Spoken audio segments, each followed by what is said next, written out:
Good morning from Rector's Crossroads, Virginia, which you might recognize today as Atoka, right in the heart of Hunt Country.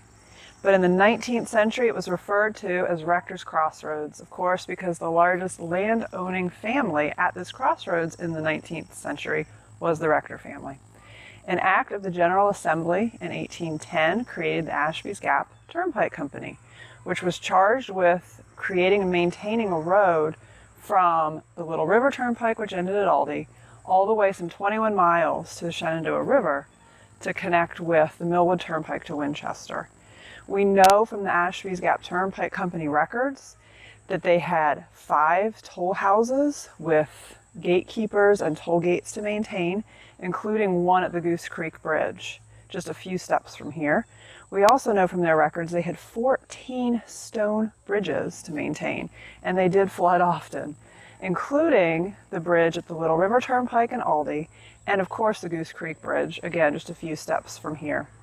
We know from their report to the General Assembly in 1829 that the Ashby's Gap Turnpike reported that this road, which runs right behind me, the Ashby's Gap Turnpike, was the main mail route for mail from the city of Alexandria to the Shenandoah Valley and points west. So we know that a mail stagecoach came through here every day except Sunday, delivering the mail here to Rector's Crossroads. In addition to the mail route traffic, we also know that farmers use this turnpike quite often to drive livestock to market in Alexandria, and vice versa from the east up towards the west, the Shenandoah Valley and the railroad, Winchester and all of that. So this is a highly traveled turnpike road. And of course, travelers always have mishaps, or bridges wash out and there's flooding. And when these mishaps occurred, this crossroads had many of the needs that travelers might find themselves in, such as, if you can see back this way, a little shingle brown roof is a spring house with a well-fed, fresh spring. Also, there were 3 carpenters reported in the 1850 census at this crossroads. There was a blacksmith named Hamilton Davis and his apprentice working here at the crossroads. There was also a cooper named John Martz, who in 1850 in the census checked the box that he was unable to read or write, and yet in 1850 he was appointed the postmaster of Rector's Crossroads. Also, a 20-year-old male reported on the census that his profession was a speculator. So if you had that need, he was here for you as well. We know that David Denham had a store here, likely on the site of the current store.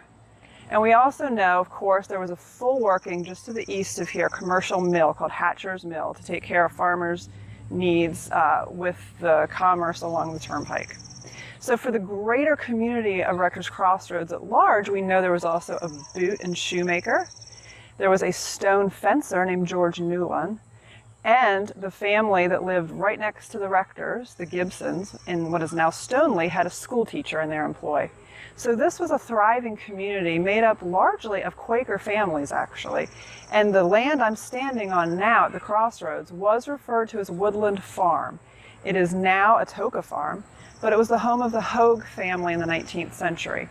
The Hogue family had a large tract of land in Illinois, Grundy County, Illinois. And we know that the family traveled back and forth between Virginia and Illinois quite often, which led to some suspicion because around the same time, slaves in the neighborhood went missing as well. So they were accused of aiding and abetting runaway slaves and or operating an underground railroad station. If you can see the road behind me, it would have continued, it's now Atoka Road, it would have continued straight between what you see is the Atoka store and what is Angus Brown House. It looks like a driveway today. It was called the Road to Unison. And it would have carried many of these Quaker families at the crossroads up to Unison for meeting. Today, it is just a driveway. In June of 1863, Robert E. Lee and his Confederate Army, fresh off victories at the Battle of Chancellorsville, began moving north through the Shenandoah Valley to begin its second invasion of the North. Starting on June 17th, Union cavalry began utilizing modern Route 50 to move west towards the Blue Ridge Mountains and the Shenandoah Valley to try and locate the Confederate Army. Battles erupted at Aldie on June 17th, Middleburg on June 19th, and just east of Rector's Crossroads, the Battle of Upperville began on Sunday, June 21st of 1863. Slowly, Jeb Stuart's Confederate cavalry began falling back from one hill to another, in this direction towards Rector's Crossroads. By late morning, Jeb Stuart's cavalrymen had fallen back behind Goose Creek and the bridge carrying the Ashby's Gap Turnpike over the creek itself. In an attempt to delay the Federal advance, Jeb Stuart ordered elements of the 1st South Carolina Cavalry, under the command of Captain Angus Brown, here into Rector's Crossroads. Brown's men dismounted and used the stone walls and hillsides surrounding the crossroads to slow down the Federal advance as best as they possibly could. They did so under infantry, cavalry, and artillery fire from the Federals for about a half hour. During the fighting, Angus Brown was wounded twice and lay in the middle of the Ashby's Gap Turnpike, the roadbed that you see here behind me. As Federal forces moved through the crossroads, a couple of reckless Union soldiers began to ride their horses back and forth across the wounded body of Angus Brown. Finally, a Federal officer rode up and told the Union soldiers to stop it. That Federal officer then got off of his horse and took Angus Brown to a Federal hospital. From there, Brown would be sent to a Union prison in Washington, D.C., and ultimately to Johnson's Island, near Lake Erie. Brown spent most of the rest of the war in a Union prison, but was released when the war came to an end in 1865. Angus Brown went back to South Carolina and lived until 1913, when he died at the age of 87. The 1801 wooden structure sitting at Rector's Crossroads today is named the Angus Brown House, in memory of the events that occurred here on June 21st of 1863. I'm standing on the porch of the Caleb Rector house at Rector's Crossroads. It was named the Caleb Rector house because at the time of the Civil War, Caleb and his wife Mary Ann Hatcher Rector lived here. But it was built long before that, sometime between 1801 and 1820, by Isaac Nichols, a prominent Quaker and founding father of the Quaker communities in Unison and Lincoln. His granddaughter, Mary Ann Hatcher, married Caleb Rector in 1824. Sometime between 1824 and the Civil War, the family moved here and raised 6 children. In 1839, at the spring house you see behind me, some sort of violence occurred involving 2 male slaves and a 13-year-old Quaker girl, Armenia Hutchison. She was not from the Crossroads. We don't know why she was here, but it was a late March night, and the 2 male slaves were rented out, one at this farm, the Rector family, and the other one across the street at Sherland Hall by the Fletcher family. They apparently threatened to kill and choke and seize little Armenia in this spring house. Why, we don't know, but we do know they were acquitted later. We also know that in 1850, this was a large cattle operation. The Rector family was pretty well to do, and they had over 400 acres here at the Crossroads.